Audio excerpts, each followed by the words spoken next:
Nano to teach again, to give a lecture. Eating pork in Paris, the title sounds like an American in Paris, or it looks like the recent Woody Allen's movie, which is quite true on the one hand. On the one hand, it is true that France nowadays seems to be seen from New York a kind of quiet paradise, a society, a peaceful Switzerland, a society, a wealthy democracy, a quiet and wealthy democracy. One can see that we could say farewell to the strikes, farewell to the ideologies, farewell to Marxism, farewell even, and you are going to be disappointed, to the big French theory, and maybe farewell to the big philosophers telling us the truth. So it seems that we are witnessing a kind of consensus and the vanishing of big ideologies. And even Marine Le Pen presented herself as being a secular Republican, rejecting her heritage from the Catholic radical right. But on the other hand, seems to be quite different. And France seems to witness a kind of crisis of identity. We've got new laws against foreigners, massive expulsions of foreigners, tension is growing, the newspaper has been burned recently, it was mocking the Sharia. France is still remembering the Algerian War, and will be soon, it was now the year of the 50th anniversary, in fact, of the War of Algeria, which is still extremely deep within French remembrance. So the real question nowadays seems to be how to integrate the religious presence of Muslim, and as you know, after 1905, after the separation of the church and the state, nothing can be done to help them building mosques so they are visible within the public realm, the religious action take place within the streets, and we are witnessing a kind of revival of ethnic identity within the Republican state. Furthermore, the strong state is declining, is weakening, and this declining of the strong state opened a kind of avenue to all kinds of collective identities, and maybe tomorrow of all kinds of hatred. So we are looking back to a kind of new biology. The blood is again on the spot, the flesh, the body, and a kind of new imagined identity builded, which find its inspiration back in Barès and Maurras. Even the Gaulois reference can be heard. So the main question, as you can see, is how to balance those two aspects within the French contemporary society. Even if they are French citizens, Muslims are often seen and treated as foreigners, and able to assimilate within the Republican secular space. Their religion, their culture, is often described as antinomic to the French exceptionalism, praising a strong laicity. After the headscarf, the burqa question raised also considerable anger in the way it was treated recently, a law being voted excluding the burqa not only from the public institution, like the school or the hospital or the court, but also from the street and from the market. Then 2 weeks ago, in the context of the presidential election, the same minister, Claude Guéant, a prominent personality, underlined the idea that, quotation, all civilizations are not equal, implying implicitly that the Muslim civilization cannot be compared to the French one or maybe to the Jewish Christian one. We seem pretty close to the Glenn Beck statement against the Islamic Bolshevik conspiracy threatening the United States, a view similar to the one held by the international network Stop Islamization of America. In France, a kind of relativism using Lévi-Strauss' argument, wrongly understood, instead of the old Sao Below famous statement, implying nowadays inequality of various culture. At the core of the French culture, one can argue that one would find gastronomy, eating together. The restaurant, by the way, was invented just before the French Revolution as the modern way of eating together in an urban setting. During the French Revolution, large crowds of people were eating together in the streets. The same kind of very frugal food as a sign of fraternity.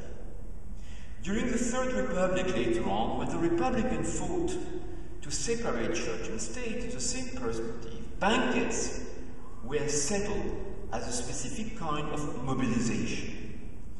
During those crucial years, one could often see many thousand mayors from all around the country eating together in the streets.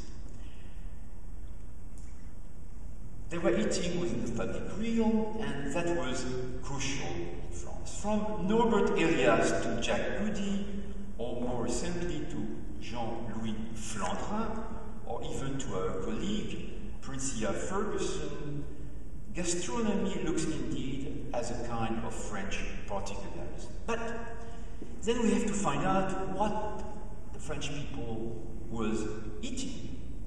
For instance, when Larinière, the famous author of the Gourmand Almanac, hosted in 1783 a big dinner as a highly spectacle, observed by a gallery ringing the room by many hundreds of spectators, the first course was composed solely with pork dishes, as it has been shown by Rebecca Spang in her superb book, The Invention of the Restaurant, Paris and the Modern Gastronomic Culture. Some years later on, during the Terror, in 1793, when only frugal food is supposed to be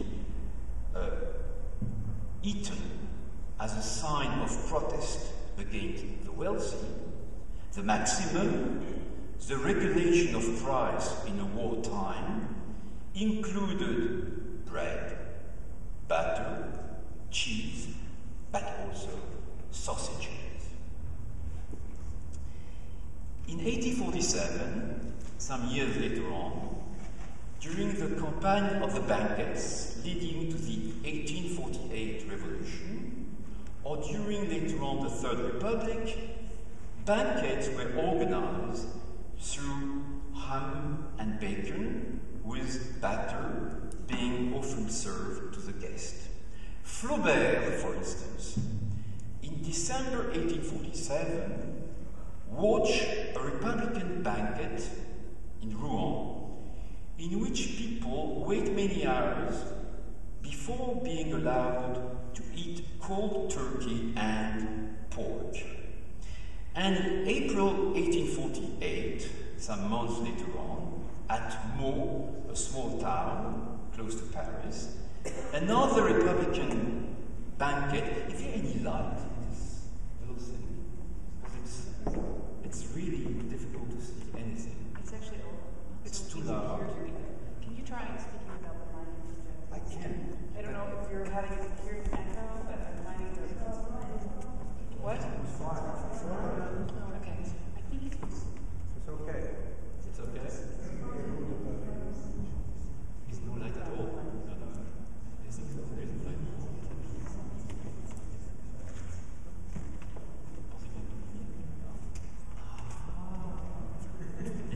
Licht, mehr Licht. Okay, I'm so sorry. So, I was just mentioning that in April 1848 at Meaux, it's a small city close to Paris, another Republican banquet. 1,000 people are eating together in the street. They ate pâté and then ham with bread and cheese and butter and wine.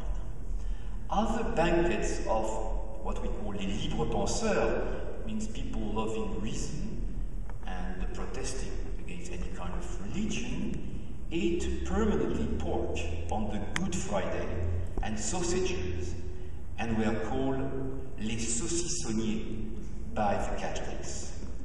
At Versailles, in March 1887, the menu was the following one. Sorry, I'm going to use the French words. Potage calotin, saucisson de vicaire, lapin sauté aux champignons à la frépelle, frépelle was a Catholic priest, gigot de tonsuré, salade de capucin, and so on. Thanks also to the many formidable archive funds that can be used, one can also look at thousands of menus distributed by occupation from the 19th century up to nowadays, and one will notice immediately the place of pork and ham in so many dishes, always prepared thanks to butter. One can also look at numerous books of cooking in the 19th century or later on. Ham is used in most dishes. Smoked bacon, fat bacon, streaky bacon, and also salt pork. One would notice immediately how often pork is permanently used as one of the crucial ingredients or even as an essential part of the meal. It was obviously also the case in ancient Greece or Rome, but in ancient Gaul, it was a celebrated meal. Ham is everywhere, so does bacon, used in every dish and often mixed with butter. Even in the 19th century, even if beef and lamb are becoming now the dominant meat, ham remains still at the core of French cooking. Until the 1960s, pigs were killed everywhere in the French countryside durant la Saint-Cochon, the famed pig, foreigners being strictly excluded from this meaningful ritual. It has been studied by ethnologists like a Marcel Mauss ceremony of gift and countergift, structuring the local bounds and giving a kind of unity to the local society. Yvonne Verdier, a fine pupil, an important scholar, a fine pupil of Lévi-Strauss, described in the 1970s the meals in some villages flow Normandy, not so far from Paris. At 8 in the morning, bread with graisse de porc, rillettes, lard froid. At noon, lard salé, well cooked with vegetables. At 10 p.m., soup with bread and ham. In Béarn, the south of France, a place, by the way, where I spent my own childhood, as an author remarked recently, Palais, the three meals are also based on ham and bacon, sausage with bread, wet and garlic. In Brittany also, salt pork and fat ham are eaten with cauliflower, like in the Dauphiné or in Lorraine, where during Easter one eats a specific kind of ham. One can go from one region to another one, and more or less always find pork as the crucial element in everyday eating. At the national level, and just to make you a little bit laughing, remember that Charles de Gaulle just loved eating grilled pig's ears. Read also a funny book, À table avec Chirac. For President Chirac, eating a lot surrounded by friends is a summum of life. The best meal he enjoyed eating, like la farcie dure, is made beside potatoes with plenty of different kinds of ham and also milk.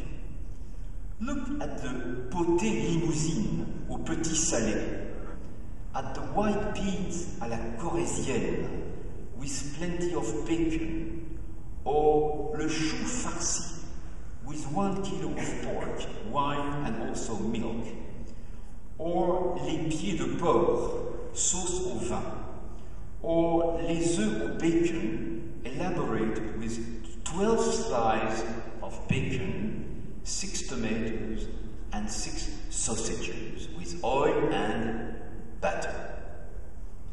The Corsican gastronomy at the core of the French society include also a lot of tribes, would you say? When he flies, Chirac, as a president of the Republic, always asks a lot of sausages, bacon, and moreover some rillettes. It seems nowadays that François Hollande, who replaced Chirac and was elected as deputy a long time ago in the same place in Corrèze, enjoyed also this kind of cuisine, far from the new cuisine.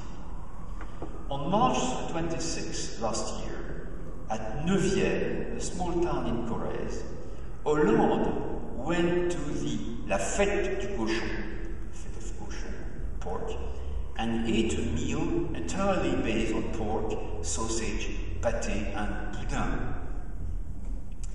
As Hollande lost recently some weight in his own body, and then it happened 2 weeks ago, an inhabitant happy to eat pork asked him, "On ne vous reconnaît plus. Donnez-nous votre recette. We don't recognize you anymore. How do you do that?"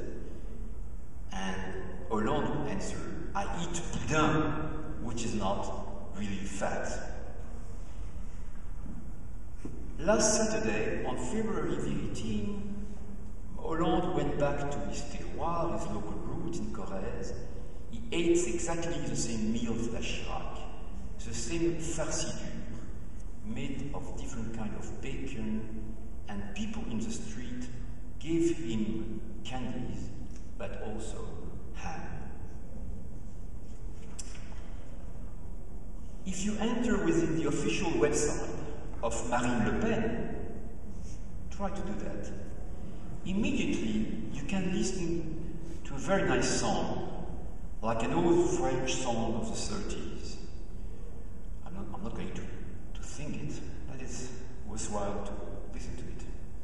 Tout est bon dans le cochon, la rate, les oignons, la queue en tire-bouchon. Everything is good. Pork, the rate, the kidneys, and even the tail. For her, it's the way people should resist. Pay attention to this word, resist.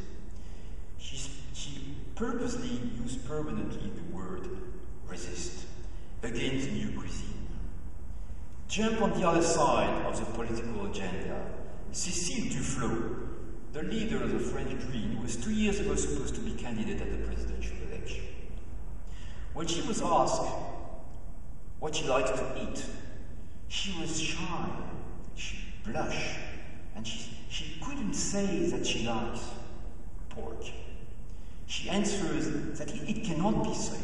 It would be a kind of ethnic statement that that she cannot afford, contrary to de Gaulle or Chirac. Within the political personnel, maybe only President Sarkozy may be an exception. By the way, he's precisely seen as being the American.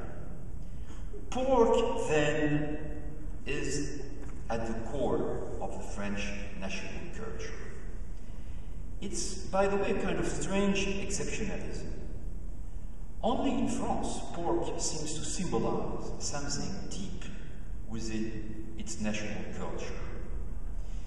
In an interesting recent book, Michel Pastoureau, a French historian who wrote a long time ago a superb book on colors in French culture, last year, Michel Pastoureau published a small book, it's really nice, and he showed how deep is the big presence within the French culture. So why would a Republican secular state society recognize itself through this metaphor coming from far away in the Middle Age or the Ancien Régime? Where does this symbol come really? Why does it remain crucial now? From the countryside, where pigs are still at the core of everyday life, but why is it still important even in such a peaceful and modern society? Look at different very recent local examples. A year ago, In January the 14th, at Lyon, the local organization of La Libre Pensée, a rationalist movement fighting against all kinds of religions, had its own annual meeting, obviously a Christian Friday, a banquet gras de la Saint-Cochon. A banquet gras de la Saint-Cochon. Its members were the heir of the libre penseurs of the 19th century, and they were eating as themselves always the same kind of pork. A month ago, in January, a small crowd of leftist militants gathered at the Château Yquem, near Bordeaux, one of the best wines in the world, belonging to the very rich Bernard Arnault, a friend of President Sarkozy. They saw themselves as the new gueux, the new villains of the Middle Age, rising in a kind of jacquerie, following in our days their red flag. Then they organized a lunch, and in front of this superb castle, they drank wine and, you know the end, ate sausages. But clearly, it's mainly on the other political extreme that one claims, more than anyone, the necessity to eat pork in Paris, as everywhere in France. Since 2004, at Nice, Nantes, Paris, Strasbourg, Nancy, Lille, Bordeaux, Marseille, Bayonne, and in so many other cities, the National Front, led by Le Pen, organized some lunches for homeless people, soup, sandwiches, only with pork. In December 2006 in Paris, a soup with pork is organized by Le Bloc Identitaire, a somehow more extremist radical group. A soup au lard is distributed, Place Maubert, to the homeless in the core of Paris in the 5th arrondissement. Another repas gaulois with pork being organized the same month in Strasbourg. Several days later on, the prefect of Paris forbid this kind of soup. It was nevertheless authorized by the administrative court in January 2007, but then being seen as discriminatory and threatening the public order, it was again forbidden by the Conseil d'État, the higher administrative court. One can look at the arrêté of the Conseil d'État, which is quite meaningful. Bloc Identitaire, protesting against this, went to the European Court of Justice, who say that indeed, quotation, to give pork is clearly discriminatory and could lead to serious incidents within the public sphere. Recent similar incidents are numerous. Pork as a symbol against Muslims. At Lyon, for instance, in March 2010, a crowd wearing pork masks invaded a restaurant, a halal restaurant, shouting, "France to the French," the old slogan of Drummond in the 19th century. France to the French, Muslim outside the country. Porks were spread all over the mosque. At Angers last year, a member of the same group, wearing also a pork mask, protest against the idea to build a new mosque. One can also say that a rabbi was also beaten last year, close to Paris. "Dirty Jew, we are going to gas you. You are going to eat pork." In June 18, 2010, remember this date, June 18, 2010, it must ring the bell in your mind. The symbolic date of the de Gaulle appeal of June 18 from London in 1940. In the 18th arrondissement of Paris, a wine and sausage gathering is settled in a place called La Goutte d'Or. This old popular neighbor called La Goutte d'Or, the golden drop, has been radically transformed, losing its mythic past, its French past. It was a long time ago a place of vineyards and became a place where numerous Muslims lived since many generations and prayed each Friday by hundreds in the streets around the Rue Mira, where is located the Al-Fat Mosque. The public space is then transformed as a symbolic Muslim collective identity and is seen like that from the outside, especially in the media. More than 3,000 people are supposed to join this new banquet of wine and sausage in this area. I'm going to underline this. Again, it is organized on the one hand by the radical extremists, the Bloc identitaire, but also on the left side by Riposte Laïque, an extremely ultra-secular militant group, including previous feminist activists, also an important person in the CGT, in the communist unions, he went away, previous friends from Jean-Pierre Chevènement, the passionate Republican souverainist. Look at the cartoon, you will find it. All are protesting against the fascist Islamists. A new alliance above ideological cleavages in the name of the nation identity through complete assimilation is now on its way. See again the advertisement and the comics which has been given. They claim how, quotation, they love pigs, the best part of French tradition. This meeting is also forbidden by the prefect. Marine Le Pen protests against this, I underline it, capitulation against the French war, Vichy, and so on, vocabulary. The capitulation of the Republican state, unable to prevent the religious use of the public sphere by a Muslim praying in the street.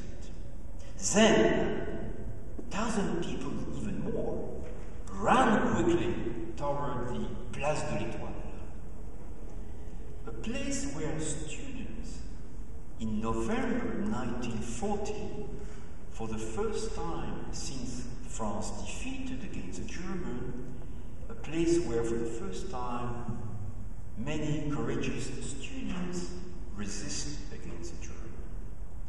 Therefore, for this group, purposely, intentionally, very obviously, resistance, like 50 years ago, meant resistance against the Muslim invasions, which now seems to equate the previous resistance against Nazism. Invasion in this rhetoric sounds like German invasion. Look at the YouTube, I'm sure you do that every day. Holding in their arm a big sausage. Most men wearing also the traditional beret on their head, or something similar to a casque gaulois. They all Place de l'Étoile in this very symbolic place of resistance against Nazism, where students were taken by hundreds. They sung now La Marseillaise, like they did 60 years ago. And they also sang the still meaningful Chant des Partisans, which is the most legitimate song even nowadays, symbolizing the resistance from the deepest part of the countryside against the Germans. So, they use purposely the same kind of symbol to resist following the trend, the famous de Gaulle 18 June speech as a symbol, the speech in which, from London, he asked dramatically to resist against the Nazi invasion. For them, the fascist Islamist quotation, obviously, are the new Nazi. The French people must fight instead of accepting its defeat, as it mostly did during Vichy. Well, obviously, as Arthur Goldhammer noticed recently in a short recent quotation, bringing pork and alcohol to the good door isn't quite the same as neo-Nazi marching through Skokie, Illinois. Thus, the organizer hoped to achieve similar notoriety. But still, the symbols are there in a crucial moment of turmoil of the French society. Furthermore, even Le Figaro, a very respectable, widely moderate newspaper, widely distributed, even Figaro approved this manifestation at the Couteau, giving a kind of respectability to this very strange event. After the 18 June speech, the radical right and its friends from, on the left side, Riposte Laïque, is keen to use other crucial Republican French symbols. They choose, for instance, the 4th of September 2010. The 4th of September, as you know, is a crucial date in the French past, the date which symbolizes in itself the birth of the Third Republic, the Republic in the French ideology, the main republic during which the separation of the church and the state occurs in the most extreme way, giving birth to this secularized, almost naked realm. Those days, the Catholic Church fought vigorously against this attempt to secularize the public realm. Today, the Catholic officially protest against those aperitifs, sausages and wine that discriminate some citizens as they protest against the interdiction of the headscarf. The Republic has to be open to every category of citizens. This implies a deep change of the Catholic Church. The radical right pretend now to be, as we can see, as we can check, the real Republican militant, turning history upside down. Jean-Marie Le Pen is doing the same, quoting Valmy, the big battle during the French Revolution, quoting Valmy instead of Marthe, and a new form of resistance against the Muslim invasion as a result of cosmopolitan globalization.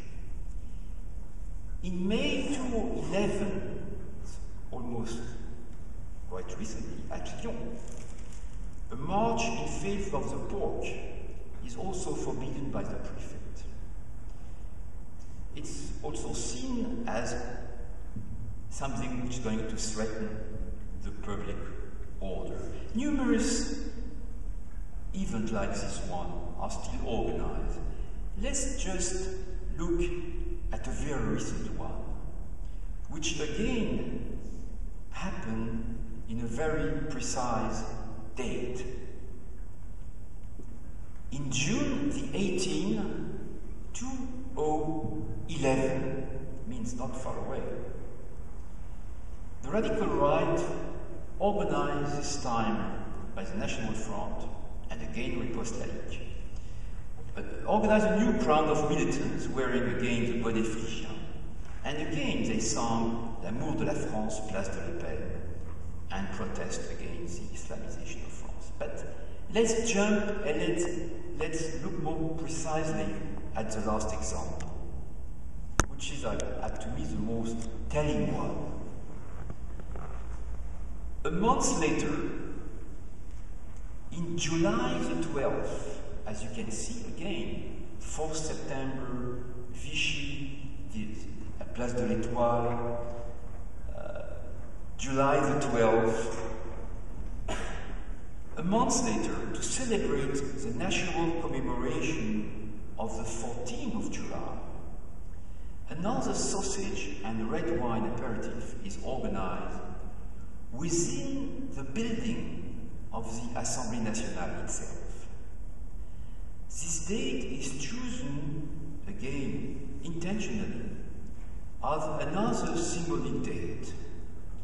July the 14th, 1790, it has been quite forgotten, was in fact la fête de la Fédération. And it was organized a long time ago by Lafayette to celebrate the unity of the nation with its king and its constitution, to celebrate, quotation, the unity of all Frenchmen thanks to the bonds of fraternity. Strangely, 44 deputies of the majority, of nowadays majority, organized such a segregated aperitif, sausage and red wine, within the building of the Parliament, the Assemblée Nationale.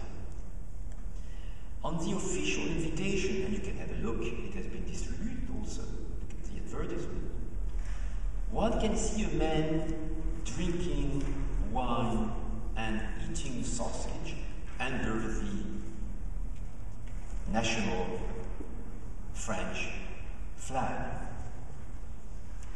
This is a fairly new group called La Droite Populaire, popular right, a part of the UMP, the nowadays governing dominant party. A new and very active group outlining the defense of the nation, its identity, its tradition, a quite striking drawing which seems contrary to the secular state, given at the core of this secular state, the Assemblée Nationale. Giving his blessing to this aperitif, Christian Jacob, the head of the ruling party, the UMP, had, quotation, "No one will pretend me, no one will prevent me to speak about sausage and wine."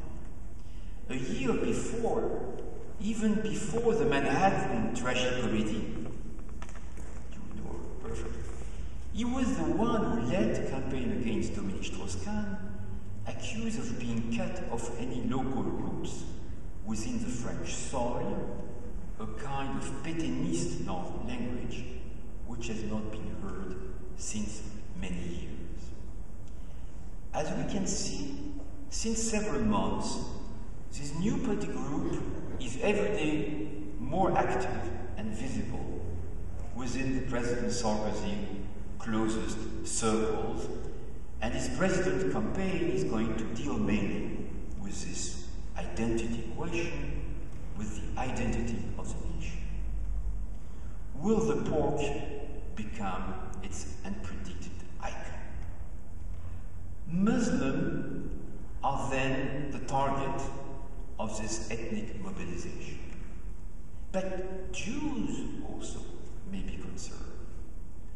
A lot of them don't eat pork, and obviously, behind the Muslim, Jews are also required to hide their collective identity, to socialize, to eat with all other citizens. Moreover, since a couple of years, Jews are becoming also a visible collective minority, with hundreds of kosher butchers and many more kosher shops with their Hebrew characters open on the public road. Suddenly, in the eyes of many, they could be put in the same cultural and ethnic foreign category as a Muslim. In the name of laïcité, used now purposely by the new extreme right as its own political tool, the old slogan, La France aux Français, France to the French, implicitly imply that Muslims, and maybe tomorrow Jews, are losing as religious groups their place within the public universalist realm, where every citizen is expected to eat pork. Then, for the Jews also, like for Muslims, to eat pork or not could become now the unexpected question. That was the end.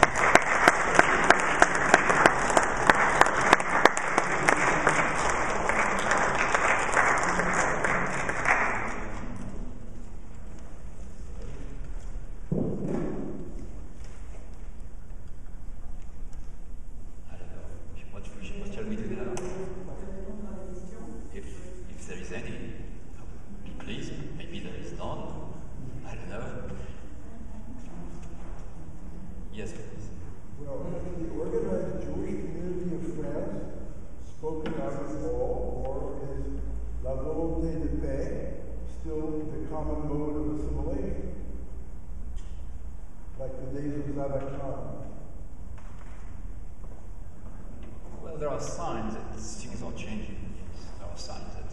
You mean there is a vocal representation of? Yes, it is quite known and obvious. Yes, you can feel it, and you can see Lubavitch everywhere. 10,000 children now are now doing private Jewish schools, which is something completely new. You can see different variable facts which tell you that there is a kind of collective way of organizing itself which contradicts the old pattern of pure citizenship. That's not what I meant. I know that. So what did you? I'm sorry. Of the synagogue yes. or the Jewish community yes. stand up publicly in the public space and say something about this new, interesting, unusual movement. Yes, I knew that. Yes, and yes, yes. Obviously, they protest against it. Yes, I know. Yes, I'm sorry I could have mentioned that. Yes, I should.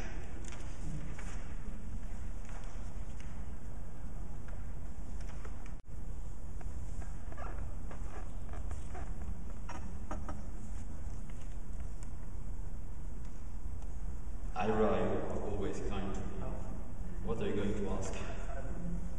Given the long continuity of pork, yes, as which you described so beautifully, from the revolutionary period through the various republics to the present, how is the meaning of equivalent public eating understood at high moments of French laïcité and republicanism and the like? How was there a movement back and forth, and how did that affect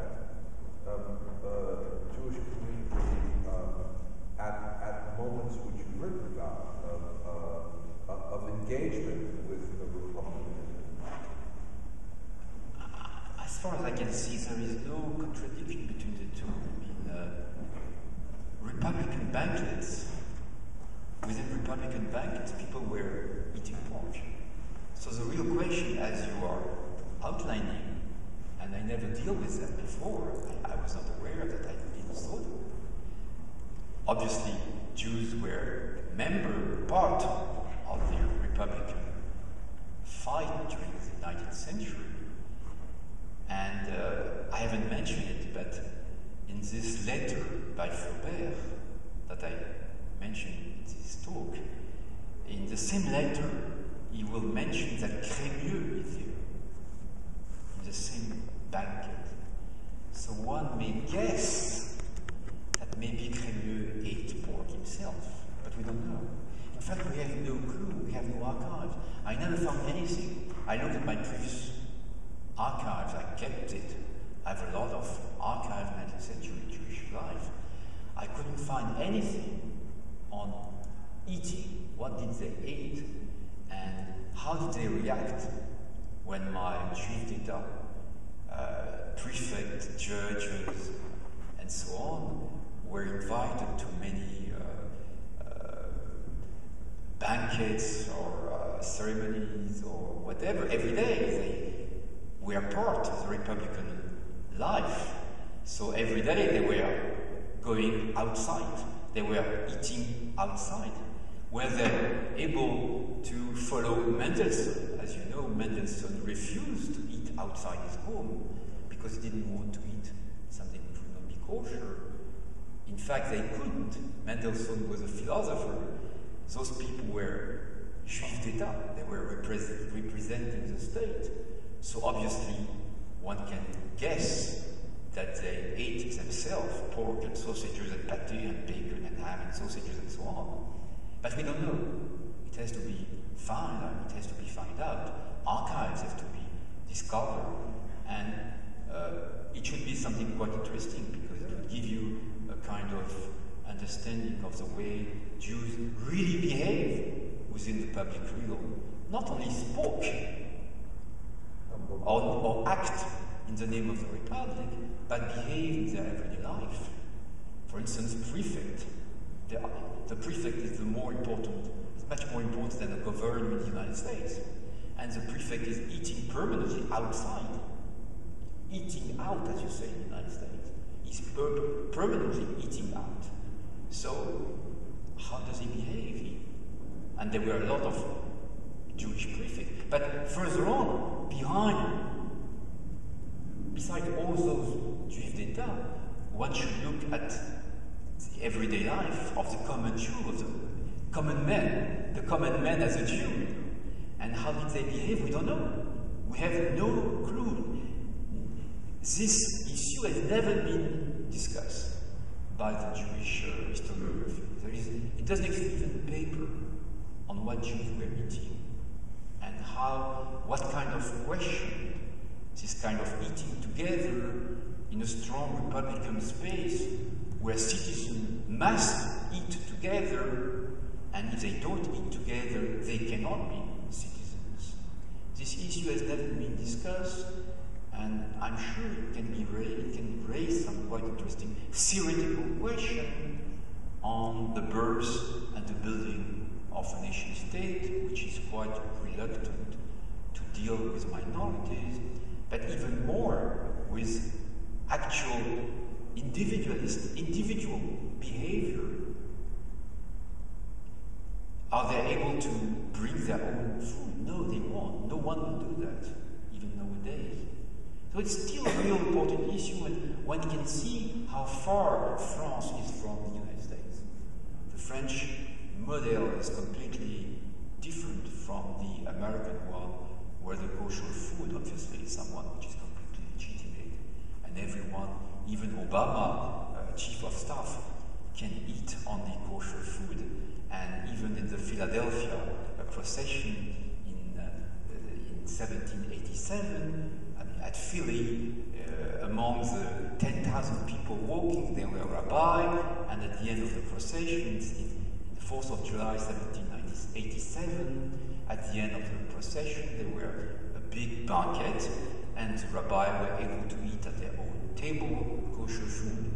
This is something completely impossible, and I give you some interesting statement because we are exactly 2 years, in fact, in France after this event in the United States. So we do see two different, completely opposed models of eating and being together, and what does it imply to be citizens? In France, it implies a lot, and it implies to be with to eat permanently the same than your concitoyen. And obviously, I haven't mentioned that. That was not the purpose of my talk. But I've been working on the French Revolution. I found a lot of archives, a lot of speeches. And one of the main arguments, and this is something completely unknown also, one of the main arguments which is used by a lot of orateurs during the French Revolution is that because they don't eat with us, they cannot be our citizens. And it is said many times during the French Revolution debates dealing with the Jewish emancipation. This is an issue completely unknown, and in fact quite symbolic of something deep within the public. Please. It's so reminiscent of I'm sorry, I can't hear you. It's so reminiscent of Shylock's soliloquy in The Merchant of Venice. I Yes. can walk with Yes. you, but I can't eat. Yes, that's I will not. a famous statement, yes. And in Michael Morris's book on the politics of assimilation, there's a great deal of description about the religious life of Zadoc Khan's community. Not one mention of a kosher butcher. It's not brought up. It's Not even a word Right. on eating. Paul Hyman, everyone, not even.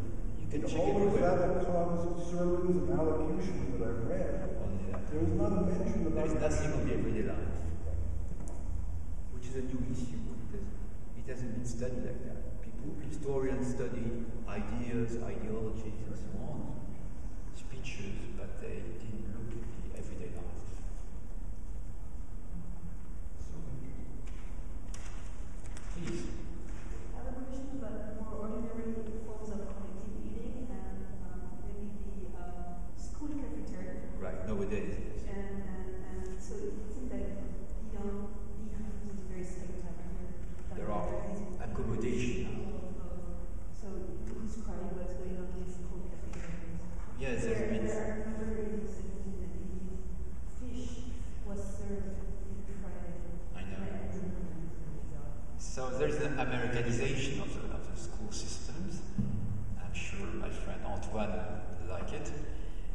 And in fact, people now can help themselves. There is a kind of cafeteria, self-service. So the pupils in the high school, even the elementary school, in most elementary schools nowadays, since 2-3 years, they can choose what they want to eat and no one pay attention. It might be the case that people still pay attention, but at least they are able to eat what they want to eat. And there will be fish, but also meat, even Friday or the other days. And there will be pork, but also other kind of meats or fish. So everyone can choose what they want. So you can. It is an important remark. The question that you just raised, because you can see there that there is a new kind of accommodation, as you would say, in the United States, between church and state, between laicity and secularism, between religion and public school. It happens within the public school system, and it has raised, as you know, many quarrels and issues since many years. Please. I'm sorry, I can't hear you. It's extremely difficult to hear. And yet, certainly given the tradition of not only using pork in cuisine, and that of course is because pigs were being raised on farms, they're so easy to raise, wouldn't it be odd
someone will come with its own kosher food and sit with the others and eat its kosher food. No one will do that. Everyone will be look.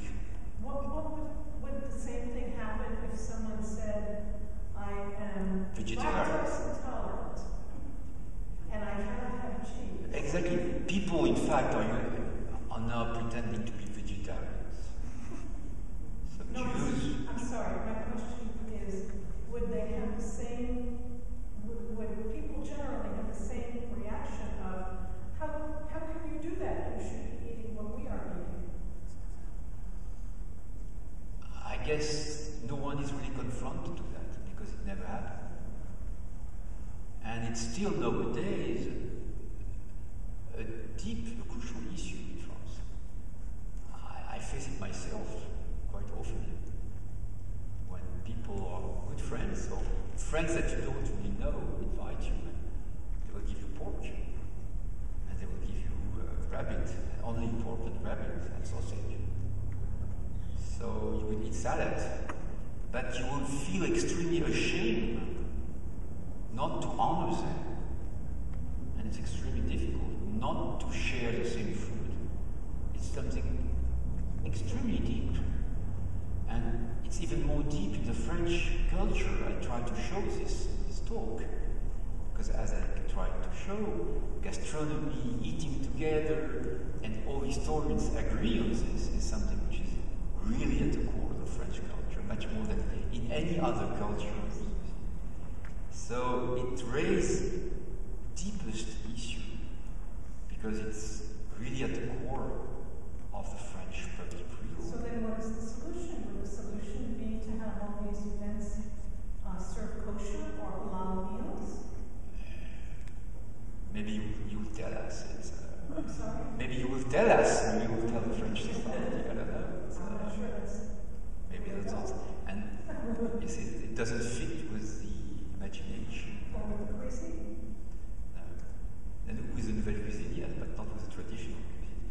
I mentioned quite a numerous example of recent studies by anthropologists, local rural sociologists, and they still found until the 80s in the remote part of France that pork is eaten from AM to PM, from 8 o'clock in the morning, from 6 o'clock in the morning to late in the evening, in most countryside, even nowadays. So then you have other kind of question where Jews were hidden themselves in the countryside. They ate pork probably, or maybe they did, but look at the children hidden by peasants in the remote part of France countryside. They certainly ate pork days and night. Please. I just would like to say, fortunately... Could you speak louder? Yeah. Maybe I get old, but it's quite difficult to hear.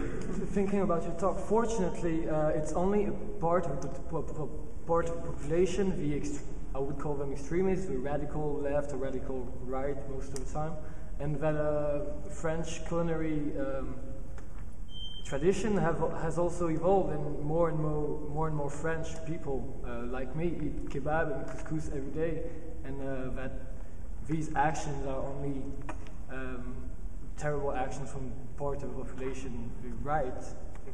You said left to radical, but it's true. And in Lyon, we pointed a few terrible actions that happened there. I'm from Lyon. And there was also last year a kebab that was completely destroyed. I would like to point to an American audience that there has been some reactions, some positive reactions to those attacks against Muslim cultures, and that fortunately this is not all of France that is like that. I do agree, and I don't disagree at all, but I gave a lot of quotations to tell you how deep this is. Look at the most important representative of the French state, de Gaulle, Chirac, Hollande. He certainly is going to be elected as the new president in a few months. They all eat, obviously, openly, permanently, on the public sphere, sausage, pâté, permanently, they like it, they enjoy it. They are proud of eating pork. And they enjoy eating pork, obviously. It's something deeper, I would say. And they are those who, in a way, are at the core of the French political imagination. They are representing the French people, de Gaulle, you know. And he says so many times that he just enjoys eating grilled pork here. Why not? It's something which is so permanent. And you can go back within the 19th century, you would find also this kind of state within the Republican political personnel. So things may be changing nowadays, obviously, it's the case. But it still remains something which maybe still represent something. Yes, something. One of the things that I find very interesting in your talk, I apologize. I'm so sorry, but I got this. It's so difficult, it's a very bad I apologize for No. being late, but I find in your talk very interesting one aspect, which is the politicization of symbolic significance, the political symbolic significance that seems to be given in different contexts to the gestures and to the fabric of everyday life. Because I come from Italy, for example, which is also a country that eats pork from morning to night, right? And yet it hasn't really, at this point, assumed the same kind of political significance. So I was wondering if you could talk a little bit about the factors that lead to politicize to that kind of political dynamic, and why it is that one aspect of everyday life rather than another suddenly assumes the significance, so that when de Gaulle was eating his pork ears, it was part of being French, but didn't have quite the same resonance as it has in the events that you described a few months ago. Well, I don't know. I must say that I don't know how to explain this. What I can say, nevertheless, to compare Italy with France, for instance, is that Italy has always been a very decentralized, non-centralized society, and it doesn't have one culture. It has always remained a country of regions and of regional cultures. There are many political and even cooking cultures in Italy, from the north, from Sardaigne to Piedmont. The homogenization, the centralization of the state and of its political culture never occurred. So it might be the case that the fact that France has invented the nation state and has created this kind of very strong centralized society.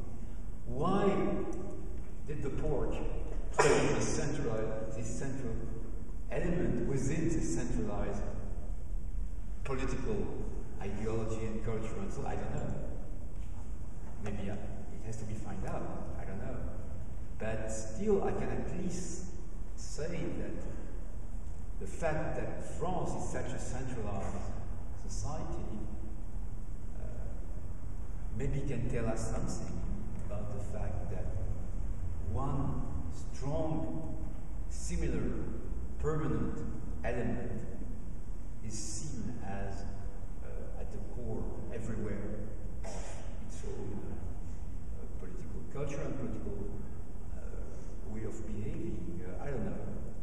But why is it so that historians have shown, I mentioned it, a lot of historians work on the history of pork in France, and they all mention that La Gaule had the most numerous ports in Europe.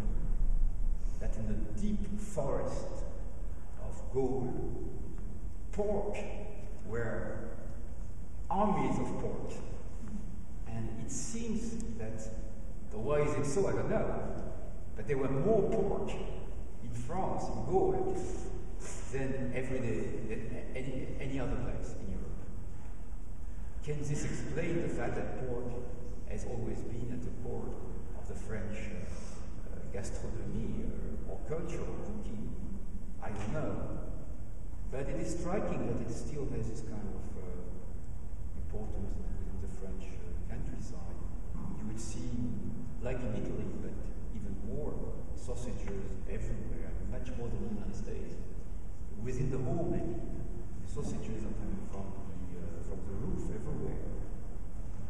Even in the sleeping room, you would find sausages. So the poor Jews and the poor Muslims there. Difficult story.